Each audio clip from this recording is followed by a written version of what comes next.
ദീപം കൊളുത്തുക എന്നുള്ളത്.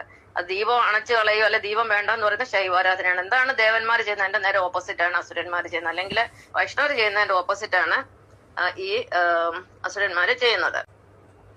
ആറാമത് അഹിംസയാണ് വൈഷ്ണവധർമ്മത്തിന്റെ അടുത്ത പോയിന്റ്. അഹിംസ എന്ന് പറയുന്നത് അതാണ് പരമമായ ധർമ്മം. അഹിംസയാണ് പരമമായ ധർമ്മം. അതാണ് വൈഷ്ണവമതം നമ്മളെ പഠിപ്പിക്കുന്നത്. ഒരു ജീവിയെ അകാരണമായിട്ട് കൊല്ലരുത്, ഒരു ജീവികൾക്കും നമ്മളായിട്ട് ഉപദ്രവം ഉണ്ടാക്കരുത്, മറ്റുള്ളവരെ പീഡിപ്പിക്കരുതെന്നുള്ള അർത്ഥമാണ് അഹിംസയ്ക്ക്.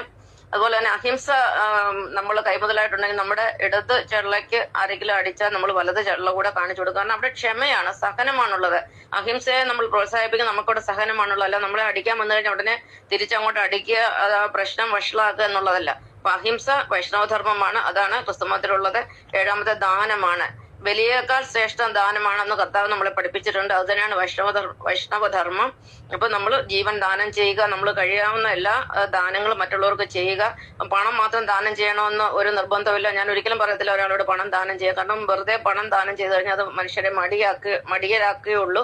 അതുകൊണ്ട് അർഹതയുള്ളവർക്ക് മാത്രമേ ദാനം ചെയ്യാം. പക്ഷെ നമുക്ക് ഈ സ്നേഹം ദാനം ചെയ്യാം. പിന്നെ അതുപോലെ പുഞ്ചിരി പോലെ ഒരു ദാനമാണെന്ന് പറയുന്നത്. അതുപോലെ നമുക്ക് പിന്നെ മറ്റുള്ളവരുടെ ദുഃഖത്തിൽ പങ്കുചേർന്നവർക്ക് ആശ്വാസം കൊടുക്കാം, പിന്നെ പ്രോത്സാഹനം കൊടുക്കുക. അങ്ങനെ ഒരുപാട് ദാനങ്ങളുണ്ട്. അന്നം ദാനം ചെയ്യാം, വസ്ത്രം ദാനം ചെയ്യാം, 10 തരത്തിലുള്ള ദാനങ്ങളുണ്ട്. ഇപ്പൊ ഞാൻ ഒന്നും പഠിപ്പിക്കുന്നില്ല.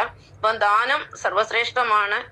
വാങ്ങുന്നതിനേക്കാൾ കൊടുക്കുന്നതാണ് നല്ലത്. അതുപോലെ വലത് കൈ കൊണ്ട് കൊടുക്കുന്ന ഇടത് കൈ അറിയരുതെന്നും നമ്മളെ വൈഷ്ണവമതം പഠിപ്പിക്കുന്നു.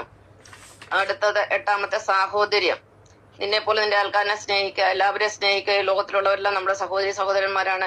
ക്രിസ്ത്യൻ പ്രഭാഷകരൊക്കെ പറഞ്ഞു കേട്ടില്ലേ, പ്രിയമുള്ള സഹോദരന്മാരെ എന്നൊക്കെ അല്ലേ നമ്മളെ പറയുന്നത്. ഹിന്ദു സഹോദരന്മാര്, ഇസ്ലാം സഹോദരന്മാര്. സാഹോദര്യത്തിന് വളരെയധികം പ്രാധാന്യം വൈഷ്ണവമതത്തിലുണ്ട്. അത് തന്നെയാണ് ക്രിസ്തുമതത്തിലും ഉള്ളത്. കർത്താവ് പറഞ്ഞിട്ടുണ്ട്, ഗ്രീക്കുകാരനും യഹൂദനും തമ്മിൽ യാതൊരു വ്യത്യാസമില്ല. നമുക്കല്ലേ അങ്ങനെ പറയാം.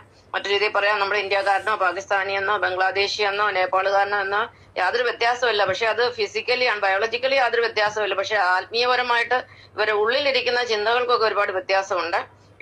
എന്നാലും ഇവരെ എല്ലാം സൃഷ്ടിച്ചിരിക്കുന്ന നമ്മളെ സൃഷ്ടിച്ച ഭഗവാൻ നാരായണൻ തന്നെയാണ്. അവരിലെ ജീവനായിരിക്കുന്ന ജീവചൈതന്യം ഭഗവാൻ തന്നെയാണ്. ഭഗവാന്റെയും ഭൂമിദേവിയുടെ മക്കളാണ്. അതുകൊണ്ട് നമുക്ക് ഇവരെ എല്ലാം ആത്മസഹോദരരായിട്ട് കണക്കാക്കാം. അപ്പൊ സാഹോദര്യം വൈഷ്ണവമതത്തിന്റെ പ്രാധാന്യം, നല്ല പ്രധാനമുള്ള ഒരു വിഷയം തന്നെയാണ്.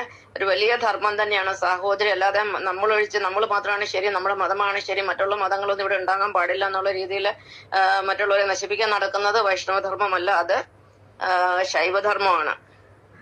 9ാമത്തേത് വിഗ്രഹാരാധന ശരിയല്ലെന്ന് ഒരു വൈഷ്ണവൻ പറയുള്ളൂ. വൈഷ്ണവ ധർമ്മത്തിൽ അത് തന്നെയാണ്. കാരണം വൈഷ്ണവന്